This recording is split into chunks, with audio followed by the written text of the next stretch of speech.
Muito boa noite, estamos começando mais um Incomodados aqui na minha live Luiz.Machado Oficial. Estarei aqui ao vivo toda terça-feira às 22 horas e lembre-se que nós temos também o nosso canal no YouTube, programa Incomodados com Luiz Machado. Entre no YouTube e inscreva-se já no nosso canal, porque eu sempre estarei com um convidado diferente, batendo um papo, provocando, instigando, incomodando os pensamentos e idolatrando a dúvida, refletindo sobre a vida e essa desavença social. E no programa de hoje, senhores, preparem-se, porque no programa de hoje temos uma grande personalidade, um grande ator, um artista que tem uma importância capital nesse país, como forma de gesto social, como forma de saber o movimento do mundo para que o gesto formal aconteça. Um homem sempre preocupado com as questões sociais dentro dessa trágica sociedade brasileira. Um ator de sucesso, de enorme sucesso. Já fez, todo mundo já conhece, já fez quase de tudo nessa vida. Já foram mais de 70 programas da TV, mais de 40 filmes, mais de 30 espetáculos teatrais. Mas além de ser um grande ator, ele também é autor e diretor. Muito bem, senhores, sem mais delongas, atenção senhores, ele é Paulo Betti. Vamos ver se ele está por aqui. Muito bem, Paulo Betti já está por aqui, ele já solicitou, eu vou aceitar, e o Incomodados está no ar.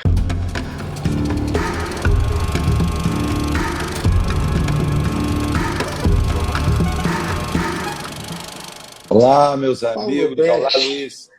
Como vai, Tudo Luiz? bem, Paulo? Tudo bem? Ótimo, graças a Deus. Graças a Deus. Focalizar aqui. Tá bom assim? Tá ótimo. Tá me vendo bem? Tá me escutando bem? Estou te escutando muito bem, estou te vendo bem. Estamos bem. Ó, acho que eu estou bem assim. Vamos ver se está tudo em ordem lá atrás. Tá. Tá ótimo. Tá um bom fundo. Uma boa luz. Tem um cenáriozinho, né? Tem um cenáriozinho. Já deixou tudo pronto. Paulo, como é que está sendo para você esse período entre a quarentena e agora com a flexibilização, porém com a possibilidade de termos uma nova onda pandêmica, apesar da chegada da vacina?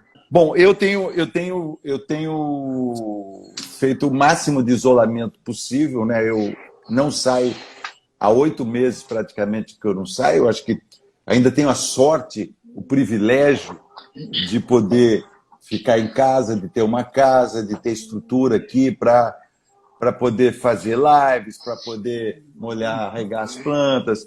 Enfim, estou vivendo uma vida muito boa, né? Assim, e o medo, né? Se não tivesse uma pandemia, eu ficava assim até o fim da vida, só regando as plantas e tal. Mas agora, não é assim, né? As pessoas estão morrendo, nós estamos no meio de uma pandemia, então tem esse lidar o tempo inteiro com a morte, né? É disso que se trata. Nós estamos falando o tempo todo da morte. Morreu esse amigo. Meus pêsames, o que mais eu escrevo no Instagram, no Facebook, meus pêsames, meus sentimentos. Quanta gente, né, que está sendo atingida, tem morrido, e outros têm passado por sustos tremendos. Eu tive amigos que foram entubados e teve um amigo meu que ficou 1 mês entubado em São Paulo. Tem as sequelas de tudo que isso significa. Mas, enfim, estou aqui, né? Eu estou encarando as lives como se fosse fosse parte do processo do trabalho do teatro meu. Quer dizer, aqui eu estou ator, sendo entrevistado por você, que também é ator, e estamos representando para essa galera aí que manda recados. Depois eu vou começar a ler com calma os recados e vou responder se vocês quiserem também. Muito bem. Vamos então ao pensamento, Paulo Betti. Só acredite no que os seus olhos veem e seus ouvidos escutam. Não acredite nem no que os seus olhos veem e seus ouvidos escutam. E saiba que não acreditar ainda é acreditar. Esse pensamento do grande dramaturgo Bertolt Brecht. Paulo, o que é essencial não deixar de acreditar? Em que acreditar? Eu acho que temos que acreditar nisso que nós estamos fazendo, nessa conversa que nós estamos tendo, de que de alguma maneira tem uma representação teatral. A gente aparece para as pessoas e entra numa arena onde alguém pode falar você é um idiota, como alguém me falou aí agora, onde alguém pode falar que eu vivo, né, do dinheiro do governo, né? Como a outra pessoa falou, estavam acostumados a ganhar milhões do governo. Mentira, bobinha, não é nada disso. Entende? Ninguém ganha milhões. Eu ganho um bom salário trabalhando na televisão. Porque, enfim, tenho quase 70 anos, tenho 68 anos, construí uma carreira dentro do teatro, então sou muito bem pago, as pessoas gostam do meu trabalho no Brasil, fora do Brasil. Assim, só para essa moça aí, né, saber com quem que ela está falando, porque não tenho interesse nenhum, nunca. Sempre eu fiz um trabalho muito social. Durante 25 anos eu trabalhei na Casa da Gávea, mantivemos um centro cultural por nossas custas, nós doamos o trabalho. Eu doei 25 anos do meu trabalho diário, sem remuneração, entendeu? Sem ganhar nada. Eu toquei durante 25 anos a Casa da Gávea. Eu tive muita sorte na vida, tive talento, acabei desenvolvendo uma bela carreira, né? Então, olha só que interessante, né? Esse diálogo. Espero que você esteja ouvindo e que entenda o que eu estou falando. Ô, Paulo, aproveitando, vamos pegar um trabalho que você fez. Em 1990, você e a Eliane Jardim interpretaram uma história nos palcos. E aí, em 2015, vocês realizaram mais uma vez um casamento perfeito profissionalmente, transportando essa história que foi feita em 1990 para as telas. Dirigiram, roteirizaram e atuaram juntos no filme A Fera na Selva. E ainda tiveram no elenco a Juliana Beth. O filme narra, para quem não sabe, o filme narra a história de um homem que vive na esperança de presenciar em algum momento de sua vida um acontecimento extraordinário. Paulo, esse momento extraordinário já aconteceu na sua vida? Olha que pergunta, né? Já aconteceu. A todo momento ele acontece, no aqui, no agora, nesse momento. A gente tem que ter a consciência de que o que nós estamos fazendo aqui agora é um momento extraordinário de nossas vidas. Eu nunca entrei, fiquei esperando até as 10 da noite para aparecer, para conversar, para falar, para discutir. Então, o que isso está sendo ocasionado pela pandemia. A pandemia tem esse aspecto também, de você poder virar isso. Quer dizer, uma coisa interessante, essa ágora, esse pequeno esse lugar de encontro, esse teatro que nós estamos fazendo, que tem aí 50, 60, não sei quantas pessoas assistindo, né? E a gente está se expressando. Esse é um momento extraordinário. Acontece que o personagem do filme A Fera na Selva, que é o João, João não consegue viver o momento presente. Ele sempre acha que tem uma coisa maior que vai acontecer no futuro.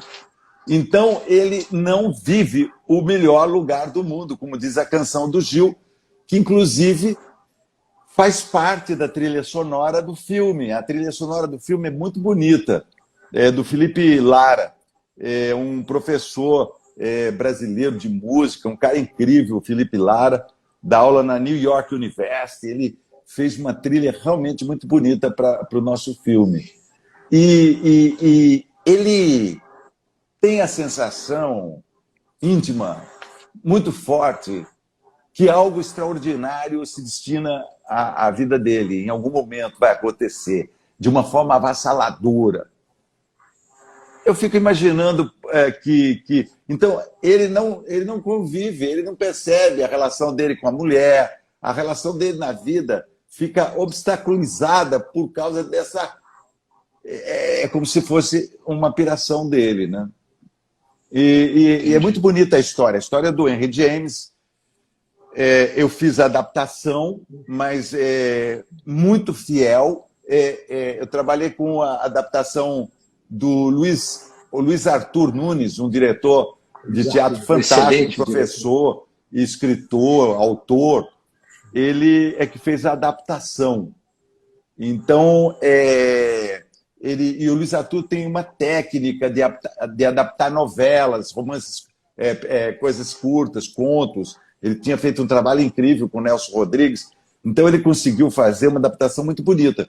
Então eu usei e nós depois representamos essa adaptação no teatro e depois, 30 anos depois, eu usei essa adaptação como estrutura principal da adaptação que eu fiz para um roteiro de cinema. Essa adaptação, então, contou com a colaboração da Eliane, evidentemente, do texto do Luiz Arthur, básico, e do Rafael Romão, que também deu boas ideias para o roteiro. Aí,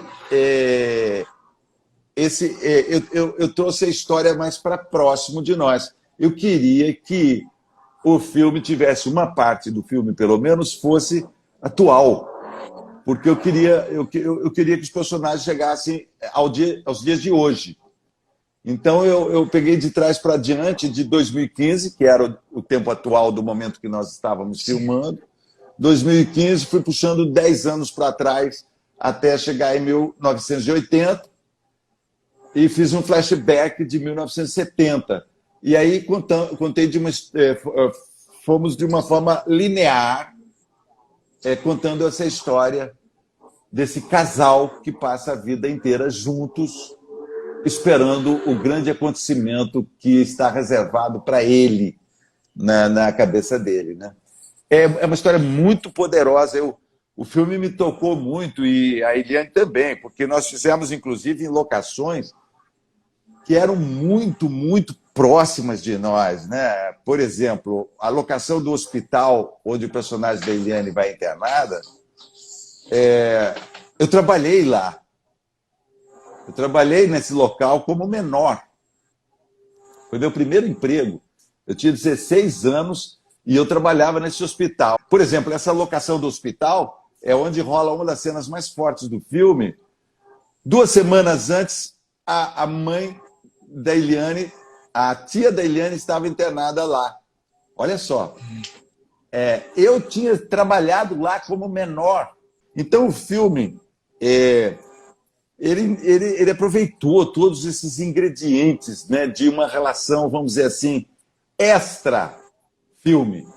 Então, eu fiquei 2 meses em Sorocaba, caminhando pela cidade, meio disfarçado, deixei uma barba, porque eu queria fazer o personagem, tinha que envelhecer dos 40 e pouco a chegar aos 80. Então, eu achei que a melhor maneira era deixar uma barba grande, né? E puxar as calvícies mais aparentemente, para depois ir melhorando, né? Até chegar no momento em que o cabelo não estava branco. Então, o filme me pega com 40 anos, mais ou menos, e me leva até 80. Então, eu fiz esse trabalho de trás para diante. Então, a gente filmou do fim para o começo. As cenas principais, as cenas mais dramáticas, foram feitas logo no começo. Olha só. Foi interessante, foi interessante a filmagem. Não, e também é muito interessante você transportar um projeto de teatro para o cinema, né?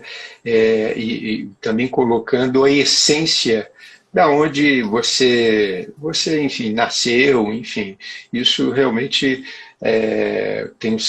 com certeza foi um filme muito especial na sua carreira, isso sem dúvida nenhuma, né?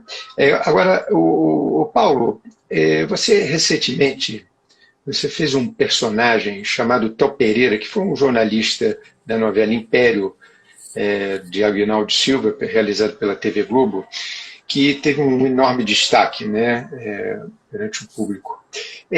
Qual a importância para você e os benefícios da pluralidade na cultura no nosso país?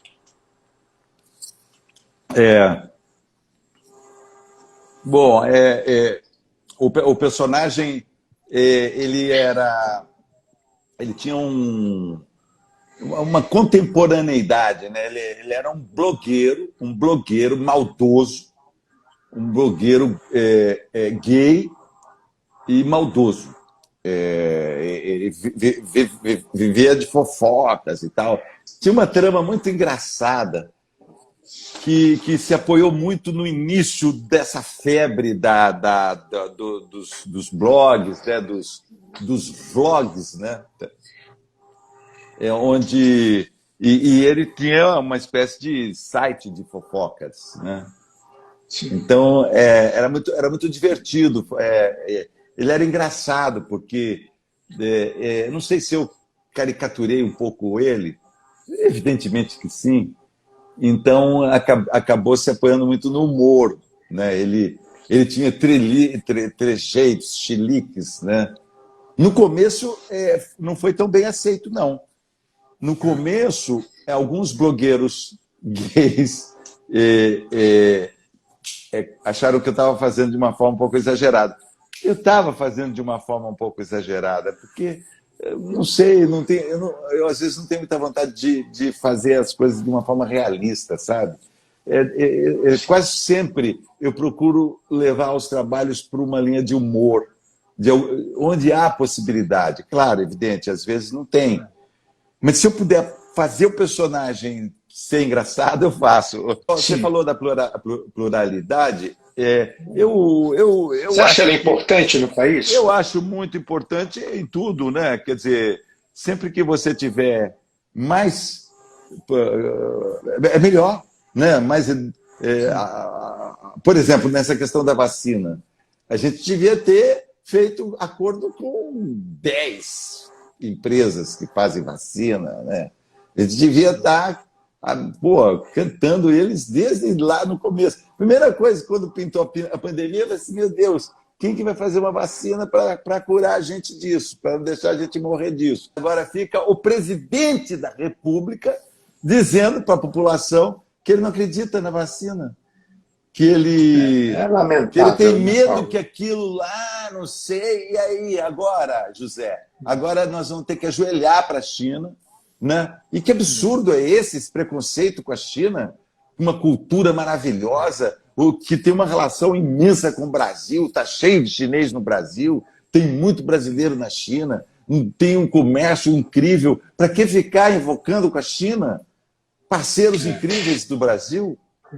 Enfim, desculpa. É lamentável imagina, é lamentável que o nosso presidente dê tanta insegurança para a nossa sociedade, principalmente num momento tão sensível como esse, né, Paulo? Infelizmente.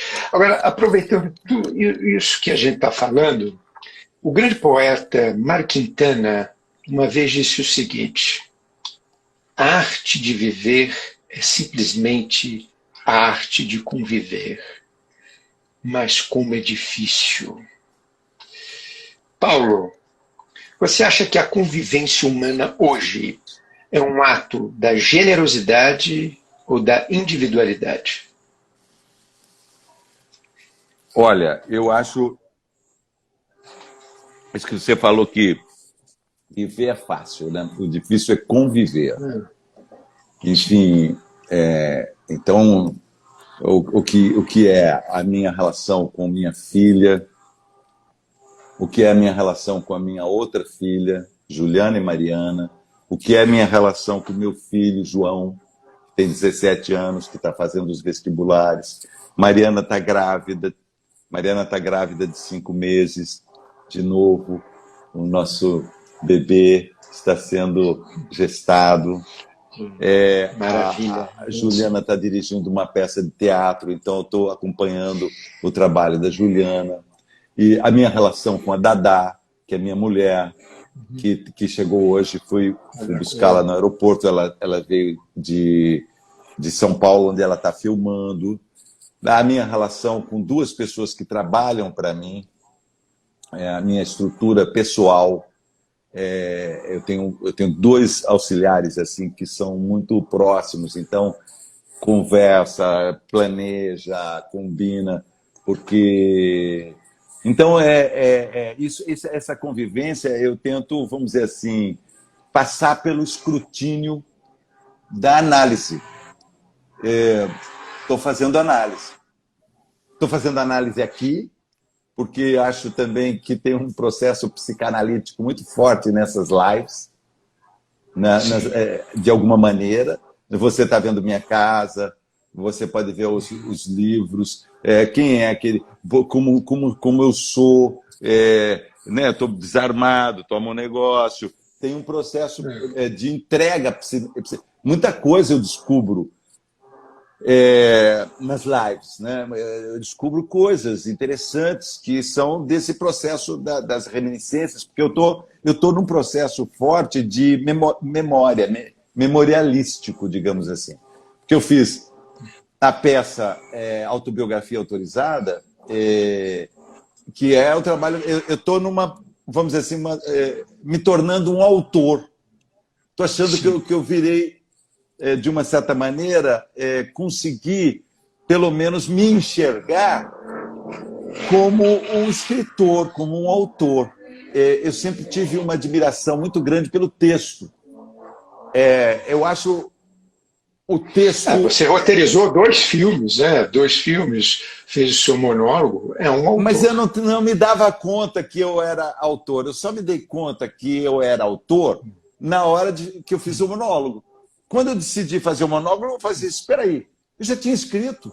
Se eu fiquei 25 anos escrevendo uma coluna por semana para o jornal de Sorocaba, eu tinha 3.000 colunas escritas, todas abro o computador. Então ali já estava tudo escrito. Eu só tive que cortar o exercício de enxugar o monólogo. Foi o que mais de interessante aconteceu com o processo do Autobiografia Autorizada. Em 5 anos, a peça que estreou com 1h50 acabou, hoje tem 50 minutos. Eu fui cortando até chegar a 50 minutos, que é uma versão boa para esse ambiente onde nós estamos, né? Para fazer uma live, como se fosse uma live. Está com 50 minutos. Nenhuma. E é um tempo bom para um monólogo, né? O Le Filibato que eu faço também dá 1 hora, né? Enfim. Paulo, vamos falar de um trabalho que você fez no cinema, né? O filme Cafundó, né, que você dirigiu com o Clóvis Bueno em 2006. E, para quem não assistiu, é uma mistura de ficção e realidade para narrar a vida de João de Camargo, né, que foi um escravo que viveu em Sorocaba entre 1858 e 1942. Já idoso, ele realizou milagres e devotou sua vida pela liberdade. Para você, Paulo, Cafundó é um filme que ajuda a entender as questões étnicas, raciais e religiosas do nosso país? Olha, eu me sinto muito feliz por ter produzido esse filme. Assim, eu tenho muito... foi um processo longo, foram muitos e muitos anos de pesquisa, de convivência com o tema, e depois eu sou devoto do João de Camargo. O personagem principal do filme é um preto velho, que é um griot, não é? Que é a figura do preto velho. Ele é sempre visto com pitando, né? Com pito, e é o símbolo da sabedoria. E no caso do personagem João de Camargo, a pessoa, ele existiu, ele foi um líder carismático. Ele era escravizado, a mãe dele tinha vindo de fora, ele tinha já nascido no Brasil, e era um escravo que trabalhava dentro de casa, era chamado escravo de dentro. E quando acabou a escravidão, eles foram todos para a rua, e não tinham para onde ir. E o João de Camargo não fugiu do destino dos seus iguais, e acabou sendo marginalizado. E quando ele estava numa situação de alcoolismo e fundo do poço mesmo geral, ele tem uma iluminação mística e constrói um projeto que era uma mistura da Igreja Católica com a Igreja, com os ritos ancestrais dele, dos orixás, né? E com o Espiritismo. Ele junta tudo isso e cria uma igreja mesmo, com lugar para coro, com nave central, com banda de música. Ele tinha uma banda de música, ele compunha também. Era um personagem muito rico. E meu avô me levava na capela desse homem. Meu avô era um imigrante italiano que trabalhava para um fazendeiro negro. O dono das terras onde meu avô trabalhava era um homem negro, era seu Aquiles Campolim. Seu Aquiles tinha as terras onde meu avô trabalhava como meeiro. Então eu tive uma infância muito ligada com a questão dos negros, porque eu fui criado nesse quilombo, né? Na Vila Leão, que era um lugar onde 95% dos habitantes eram negros. Era uma baixada assim, um lugar mais baixo assim, perto do centro hoje seria centro de Sorocaba, mas na época era fora da cidade. Essa baixada tinha 4 ruas de terra assim, como se fosse um jogo da velha assim, naquela baixada, e ali que eu morava, ali que era minha peça é um pouco esse momento, a infância e a adolescência, como vamos dizer, o tempo da formação de caráter, de tudo, das minhas, vamos dizer assim, das coisas que eu gosto, e tudo estavam ligados com o batuque, com o samba, com o batuque das escolas, 3 escolas de samba que saíam do meu bairro, desse buraco, desse cafundó do Judas, né? E realizar esse filme foi realmente, puxa vida, eu tenho muito orgulho de ter feito Cafundó. O Clóvis Bueno ter dirigido o filme junto comigo e o Clóvis ter tido a oportunidade de dirigir um filme, porque o Clóvis foi um dos maiores diretores de arte do cinema brasileiro e ele fez a direção de arte de mais de 150 filmes. E no Cafundó, o Clóvis assina a direção do filme, né? Ali, e isso foi um exercício meu e do Clóvis, nós dois, foi de uma troca enérgica no set, com peripécias, brigas e muita intensidade, mas de muita... Quem comandou tudo do ponto de vista emocional foi o Lázaro Ramos na figura do preto velho João de Camargo. E tem um elenco assim que eu me admiro de ter juntado, né? Renato Consorte, Abraão Farque, Francisco Leona Cavalli, Luiz de Mello, Leona Cavalli, Lázaro Ramos, né? Tem o elenco extraordinário. O Baurac, Flávio Baurac, tem o Alexandre Rodrigues, Leandro Firmino, da hora. Elenco bonito. Muito bonito. Ô, Paulo, aproveitando tudo isso que a gente está falando, eu vou te fazer uma pergunta muito simples. O que é o ser humano para você? O ser humano é perecível, primeira coisa que me ocorre dizer, né? Ele é frágil, ele tem que ser muito... tem que ter muito cuidado com o ser humano, né? Agora, tinha um ministro que disse uma vez, e ele foi punido por isso, olha que nível de corrupção que nós temos hoje, perto daquela, aquela não era nada. Teve um ministro do governo Collor que ele chamava Magre. Aí Magre tinha uma cachorra, e a cachorra do Magre começou a entrar em trabalho de parto e pediu que a Kombi do Ministério levasse a cachorra para ser cuidada na veterinária, e foi um escândalo. Ele usou a Kombi do Ministério, aí ele respondeu, puxa, a cachorra é um ser humano como outro qualquer. Então, me deu vontade de dizer isso. O ser humano é tudo, né? Nós somos a planta também né? Pode parecer que seja uma doideira, mas é uma doideira também, mas na realidade nós temos uma das coisas que mais me preocupa, por exemplo, é com o desmate, né? O desmatamento é grave. Aqui no Rio faz 15 dias que não chove. E está seco, e está terrível. E se não chover, vai ser uma merda, né? E de repente, com o desmatamento lá de 30% que nós fizemos, agora, nesse último ano, lá no Cerrado, no Pantanal, na Floresta Amazônica, a gente compromete muito esse equilíbrio, né? Você citou o Brecht. Você sabe que, quando eu comecei a fazer teatro,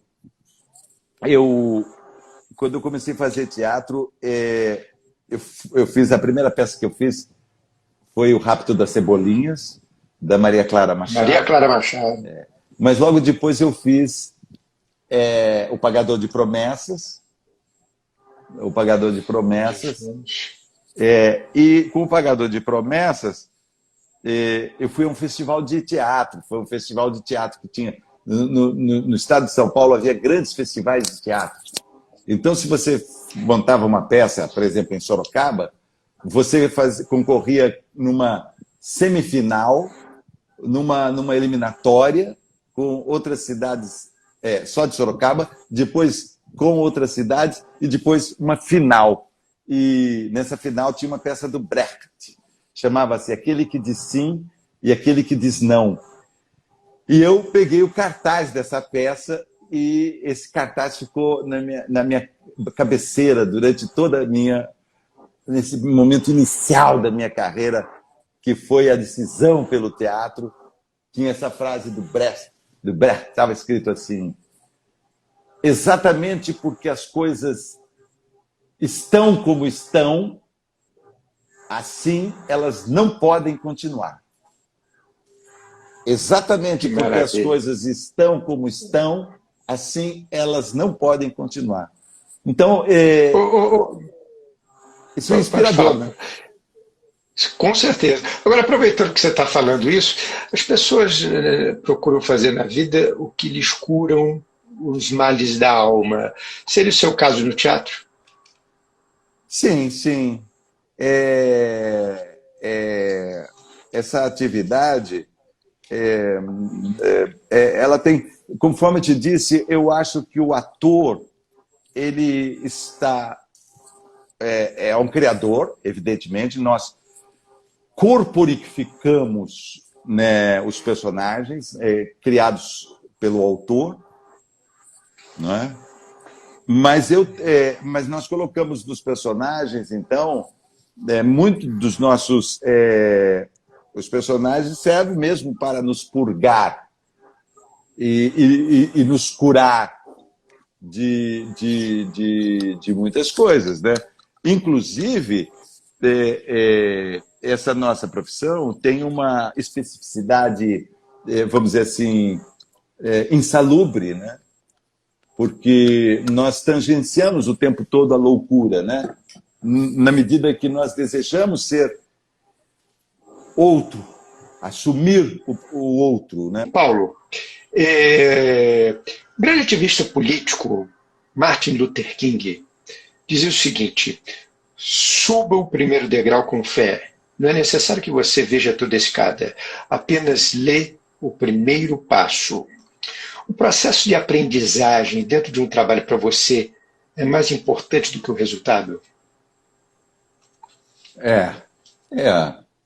O Guimarães Rosa diz que o real não está nem na saída nem na chegada. Ele se dispõe para a gente no meio da travessia. Acho muito interessante isso, porque acho que tem a ver com o que você falou. No processo, na travessia que estão as coisas, né? Pois isso é bom, fez sucesso, manter o sucesso, merecer o sucesso num projeto. Eu sempre prezei muito pelo processo mesmo, os ensaios, a construção dos personagens, Quando ele vai para o público, aí então se completa o fenômeno, né? Porque o público ele vem com 50% desse acontecimento, né? Que é um teatro, por exemplo. No caso encontro, né?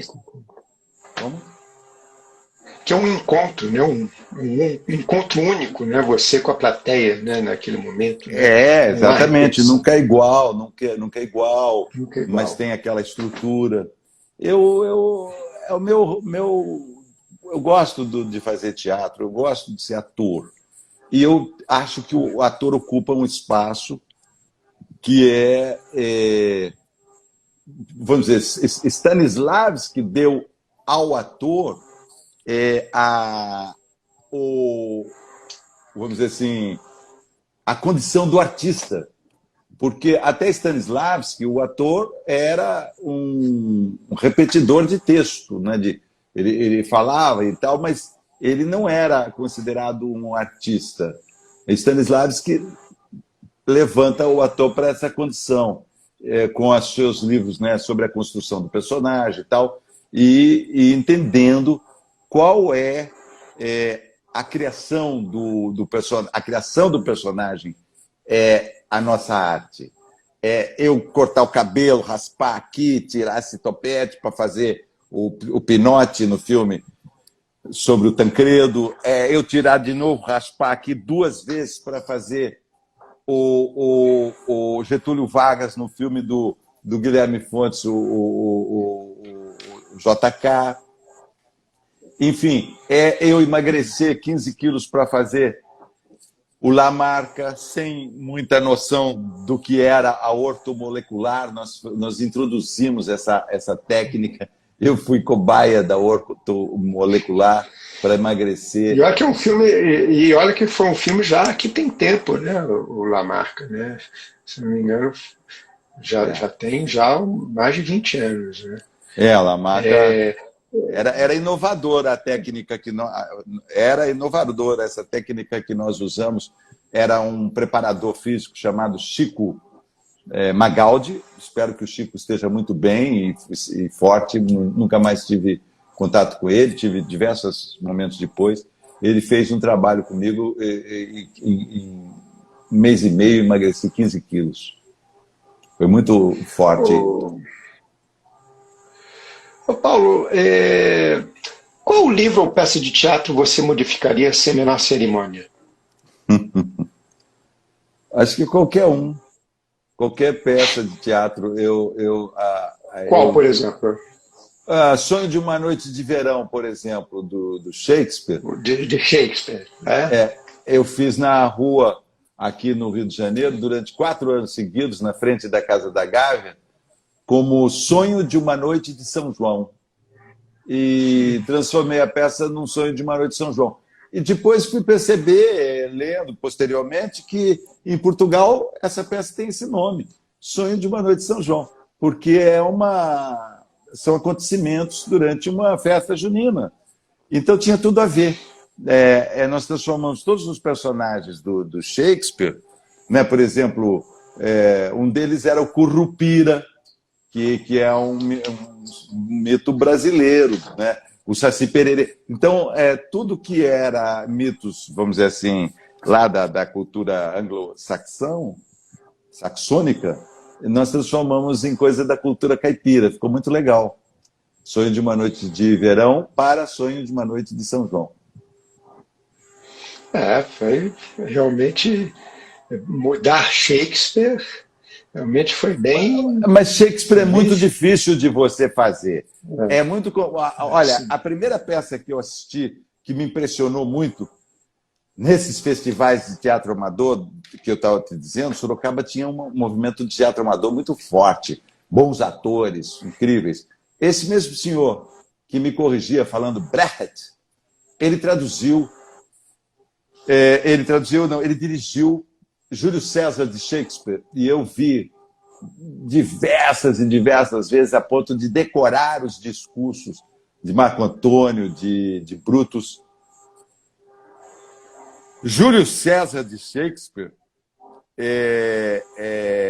como fazer. Eu penso em fazer essa peça hoje usando os personagens vestidos de terno, como se fosse ali. Você entende? Você tem que trazer para os dias de hoje. Mas, por exemplo. De forma mais contemporânea. Tem a ver com acontecimentos de traições, né? O Senado conspira e eles juntos matam César, porque eles acham que é melhor que César seja morto dentro da situação política que está para se estabelecer. Eles acham que César é um tirano, e aí eles matam César. E aí você vê como o discurso conduz a plateia, né? De um lado, ela fica a favor do Marco Antônio, depois ela fica a favor do Brutus, e assim ela vai se revezando, sendo, vamos dizer assim, sendo enganada ou sendo, vamos dizer assim, manipulada pelo discurso. Paulo, o grande cientista do século passado, Albert Einstein, disse uma vez o seguinte: procure ser um homem de valor em vez de ser um homem de sucesso. A sua caminhada até hoje pode ser considerada uma trajetória de sucesso? Espero que seja uma trajetória de valor, né? Espero que seja uma trajetória de valor. Mas não de sucesso, Paulo? Sim, eu acho sucesso também. Eu acho que existem diversos ingredientes que se juntam para que você tenha o seu trabalho reconhecido. Um desses ingredientes é a sorte. É incrível como você, às vezes... Nós somos todos sobreviventes, né? Estamos vivos e tal, mas a sorte, eu lembro... agora mesmo eu fico fazendo publicações no Facebook ou no Instagram, e nessas publicações, às vezes, eu faço memória um pouco do teatro, de peças que eu participei, né? Ou da minha história pessoal. E eu me lembro, quando eu fiz meu exame para a Escola de Arte Dramática, eu podia ter sido reprovado ali. Eliane e eu fizemos o exame juntos. E o fotógrafo do jornal Estado de São Paulo deu destaque para a gente, fotografou a gente na plateia e fazendo o exame. E nós fomos brindados com na reportagem sobre o exame de admissão da Escola de Arte Dramática da USP, o jornal Estado de São Paulo tampou nossas fotos. Isso foi uma sorte, porque, imagine, despertou uma atenção sobre nós. Paulo, você acha que o sucesso é um golpe de sorte? Não, eu estou dizendo que também é necessário que haja sorte. Mas eu acho que é uma construção muito sólida de tijolinho por tijolinho. Eu me lembro, eu sempre fui alguém que eu comecei a fazer meu currículo. Eu fiz tal primeira peça, depois eu fiz mais uma peça, depois eu fiz um curso de teatro com Sofredini, depois eu fiz um curso de teatro com Elvira Gentil, depois eu fiz um curso de teatro com Laerte Morrone e com diversos atores. E aí eu fui fazendo um currículozinho, assim, né? A gente vai juntando tudo o que você fez. Agora, há uns meses atrás, joguei tudo fora. Celso Nunes foi um diretor de teatro muito importante na minha história. Celso Nunes está morando na Bahia. Ele foi nosso professor na Escola de Arte Dramática e foi meu mentor, assim, principal influência no teatro. E a gente estava conversando, ele olhou para mim e falou assim: Paulo, a gente já não está mais na hora de fazer currículo. Agora a gente está na hora de despachar o currículo para fora. Né? Não dá mais para a gente pensar em fazer currículo. Você nem precisa, né, Paulo? Paulo, vamos falar de um outro escritor, que é um escritor, cordelista, ator, artista plástico e finalista ao Prêmio Jabuti de 2020. Nasceu em Sorocaba e é tio da grande atriz Eliane Jardim, que nós mencionamos aí há pouco tempo. E estamos falando de Valdemar José Soalha. né? E que alguns anos atrás usou as redes sociais para dizer as seguintes palavras: ele me impressionava pela rápida fama conquistada e pela homenagem ao meu pai na novela Tieta, quando fazia o comerciante Timóteo. Paulo, qual a importância desse grande artista na estrada da vida de Paulo Betti? Olha que bela lembrança. Muito obrigado por você tocar nesse assunto no Valdemar Solha, que o Valdemar Solha, ele é sorocabano, é meu conterrâneo, que foi aos 20 anos viver na Paraíba. Ele conseguiu um emprego no Banco do Brasil e aí fez uma carreira de gerente do Banco do Brasil, de funcionário do Banco do Brasil, mas paralelamente fez essa carreira de escritor que você mencionou, né? Então ele é um cara muito, mas assim, é bom ator, ele é bom pintor, ator, ele é escritor. Então, o público pode ser que se lembre dele no filme mais recente que ele fez, foi O Som ao Redor. O Som ao Redor, do Kleber, que é um filme espetacular. O Som ao Redor, ele faz o velho de barba branca que toma aquela chuva, o Valdemar Solha é tio da Eliane. E eu tenho uma grande admiração pelo... Eu fico acompanhando o Valdemar nas redes sociais, no Instagram, no Facebook, e vamos dizer assim, de uma certa maneira, eu tenho assim com uma referência cultural e assim um exemplo dessa arte da memória. Então eu estou trabalhando muito nisso, porque a autobiografia é autorizada, o negócio da memória. Eu estou transformando isso num livro. Eu estou trabalhando na edição das minhas crônicas durante todo esse tempo, que eu vou fazer um livro só das crônicas, com as citações, com trechos, referências. Então, eu estou muito nessa balada essa vibe, né? Nessa coisa do autor. Assim. Paulo, anos de profissão, algum arrependimento? Tem arrependimentos, mas a gente não pode ficar nesses arrependimentos. Por exemplo, uma peça de teatro que eu fui convidado para dirigir e não quis, passei para frente. E depois, fez um maior sucesso. Assim, podia ter feito aquele trabalho, né? Mas pouco, talvez.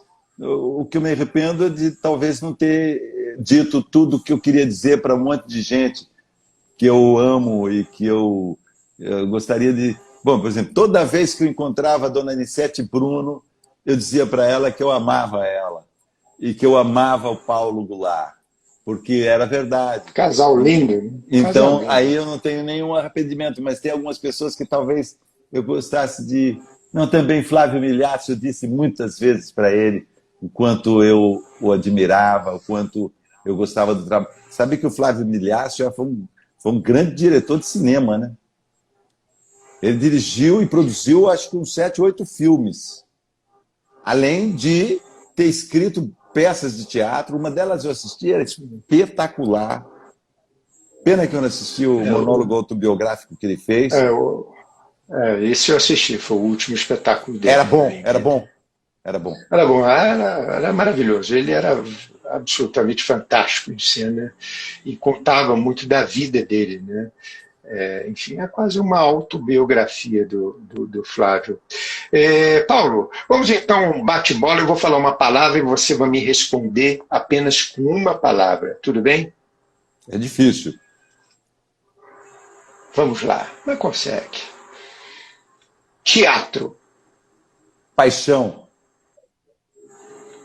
Generosidade. Necessidade. Filhos. Amor. Mestre.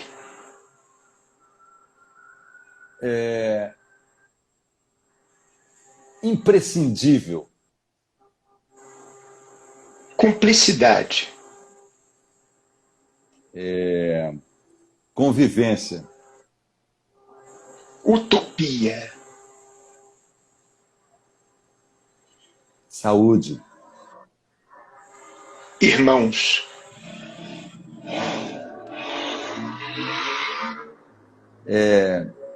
Meus galhos. Galhos. Galhos. Saudade. Lágrima. Autor. Pirandello. Sorocaba. Bacaroço. Doutrina. Curuzes. Paulo Betti. Esforçado. E do que Paulo Betti tem medo? Do corona. Do corona. Corona. Boto máscara. Quero distância do corona. Todos nós, né, Paulo? Paulo, no dia 26 de fevereiro de 1991, a Câmara Municipal de Sorocaba concedeu o título de cidadão sorocabano a uma pessoa que dizia o seguinte: engenharia a gente aprende na escola, medicina a gente aprende nas escolas, qualquer outra coisa, ciência, até ser sábio em ciência se aprende na escola. A inspiração é um dom que provém do espírito, não tenho dúvida. E quanto a isso, acredito que é uma coisa divina. Essas palavras foram de Lorival Maffei. Para você, qual foi a importância dele na sua vida profissional? Olha que bacana você lembrar do Lorival Maffei. Poxa, foi um grande, não só para mim, mas para uma grande minha geração, e uma geração de artistas de Sorocaba. O Maffei teve uma importância fundamental. Ele era engenheiro e ele, na casa dele, ele fazia, vamos dizer assim, como se fossem uns saraus, assim. Tinha comida, tinha sanduíche, tinha bebidas. Não me lembro de bebidas alcoólicas. Eu acho que era uma coisa bem ingênua, assim, não era um lugar de beber, de ficar bêbado, essas coisas, não. Eram encontros onde ele passava cultura, arte, ele juntava gente do balé, da dança, das artes plásticas, da música erudita. Então, posso falar do Fábio Luz, por exemplo, que hoje é um grande pianista aí, pelo mundo afora. Fábio Luz frequentava, a bailarina Janice Vieira, mestra de todos nós, frequentava esses lugares, na casa do Maffei. Os pintores, o Toshifumi Nakano, Pedro Lopes. Então, o Maffei era o que poderia ser o mecenas, alguém que apoiava a gente. Eu lembro, foi no carro do Maffei. Acreditava na arte, né? Então, ele ia para São Paulo, para o Museu de Arte Moderna, para o MASP de São Paulo, e ele ia com um carro, uma DKV que ele tinha, e ele tinha 2 filhos. Então, ia ele, a esposa dele, a Mazé, atrás dos 2 filhos dele, e eles me levavam. Então, espremia ali atrás, ia mais um cara. E eu tive a oportunidade de conhecer os grandes pintores ao vivo, assim, no Museu de Arte de São Paulo, do MASP, por causa da generosidade do Maffei. Então, Maffei foi um grande incentivador da arte em Sorocaba. E que lindo isso que ele disse aí, né? Quando ele ganhou o título de cidadão. Que bom que ele tenha tido esse reconhecimento. Sem dúvida nenhuma, Paulo. Muito bem. Sem o que Paulo Betti não conseguiria viver? Sem respirar, né? Nós estamos prestando atenção na importância de que é a respiração, né?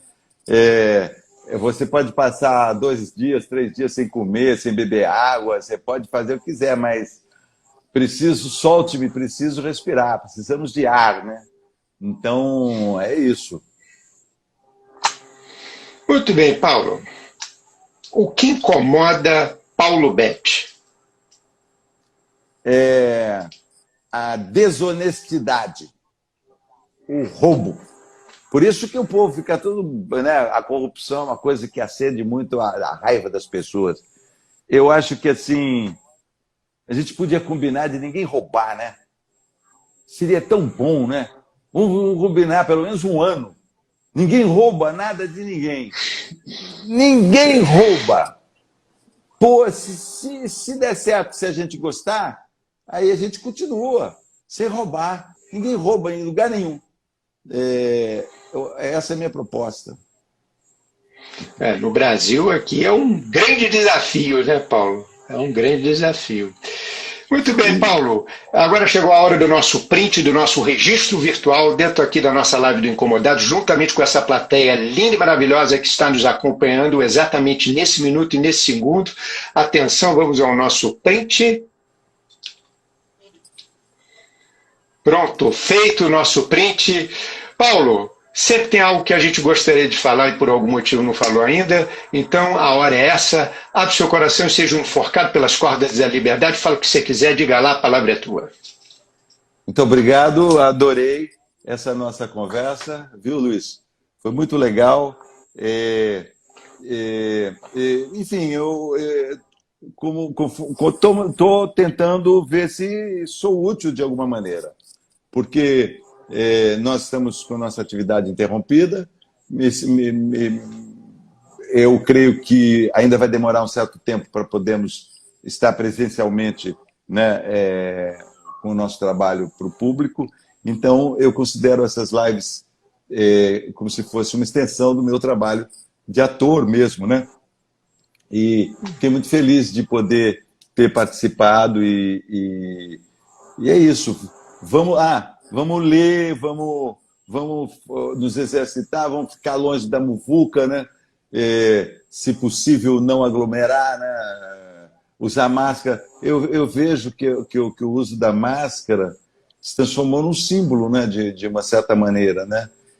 Um símbolo de você ser um cidadão. É difícil usar máscara. Dá falta de ar, é desagradável, não é fácil. Mas eu acho que é o caminho, né? A gente tem que se educar, né? Tem que saber conviver. É difícil pra caramba. Você fica falando, mas você não está num ônibus cheio de gente. É verdade, não estou.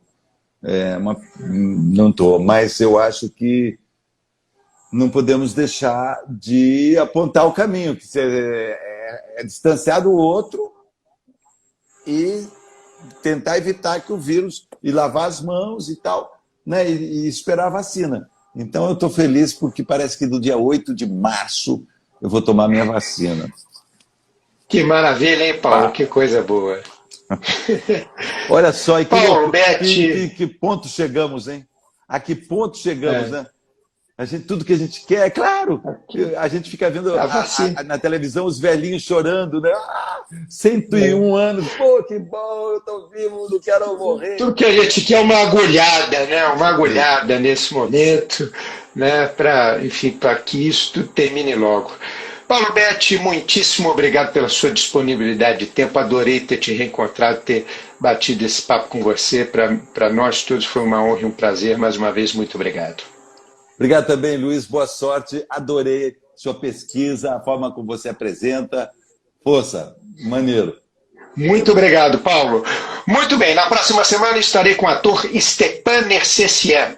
Mais uma vez, muitíssimo obrigado pela audiência de todos vocês em seus respectivos celulares e computadores. Uma ótima noite, excelente semana, fiquem com Deus e tchau para vocês. Fui!